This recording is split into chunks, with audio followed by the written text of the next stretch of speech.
Flight യാത്രക്കിടയിൽ കുഞ്ഞു പിള്ളേർ കരഞ്ഞാൽ അടുത്ത ഫ്ലൈറ്റ് ടിക്കറ്റ് നിങ്ങൾക്ക് ഫ്രീ ആയി ലഭിക്കും. ഇതായിരുന്നു ജെറ്റ് ബ്ലൂസിന്റെ ഫ്ലൈ ബേബീസ് ക്യാമ്പയിൻ. 2016 മദേഴ്സ് ഡേക്കാണ് അമ്മമാരെ വിഷ് ചെയ്തുകൊണ്ട് ജെറ്റ് ബ്ലൂസ് ഇങ്ങനെ ഒരു ക്യാമ്പയിൻ ഇറക്കുന്നത്. പിള്ളേരെ കരയുന്ന ശബ്ദം കേട്ട് മുഖം പാടുന്ന യാത്രക്കാരുടെ മുഖത്ത് പുഞ്ചിരി വിടർത്തിയായിരുന്നു എയർ ഹോസ്റ്റസ് ഫ്ലൈറ്റിൽ ഈ ക്യാമ്പയിൻ അനൗൺസ് ചെയ്യുന്നത്. കാരണം അന്നത്തെ ഫ്ലൈറ്റിന് ഒരു പ്രത്യേകത ഉണ്ടായിരുന്നു. അതായത് ഓരോ പ്രാവശ്യം ഒരു കുഞ്ഞ് കരയുകയാണെങ്കിൽ ആ ഫ്ലൈറ്റിലുള്ള എല്ലാ യാത്രക്കാർക്കും 25% ഓഫ് കിട്ടും അടുത്ത ടിക്കറ്റിൽ. അങ്ങനെ 4 പിള്ളേർ കരയുകയാണെങ്കിൽ 100% ഓഫ്, അതായത് അടുത്ത ഫ്ലൈറ്റ് ടിക്കറ്റ് ടോട്ടലി ഫ്രീ. ഈ അനൗൺസ്മെന്റ് കേട്ട് കൗതുകത്തോടെ കാത്തിരുന്ന യാത്രക്കാർക്ക് എന്തായാലും ആ ഭാഗ്യമുണ്ടായിരുന്നു. ഫ്ലൈറ്റിൽ ഒരുപാട് പിള്ളേർ കരയുകയും ചെയ്തു, അടുത്ത ടിക്കറ്റ് അവർക്ക് ടോട്ടലി ഫ്രീ ആയും കിട്ടി.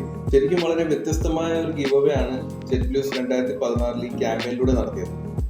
മാത്രമല്ല സോഷ്യൽ മീഡിയാസിൽ ഈ ക്യാമ്പയിന്റെ വീഡിയോസ് വൈറൽ ആയതുകൊണ്ട് തന്നെ അവർക്ക് അത്യാവശ്യം ഓൺലൈനിലും നല്ല റീച്ച് നേടാൻ സാധിച്ചു. അതും അധികം അഡ്വർടൈസ്മെന്റ് കോസ്റ്റ് ഇല്ലാതെ തന്നെ. അടുത്ത വീഡിയോയുമായി വീണ്ടും കാണാം. Thank you.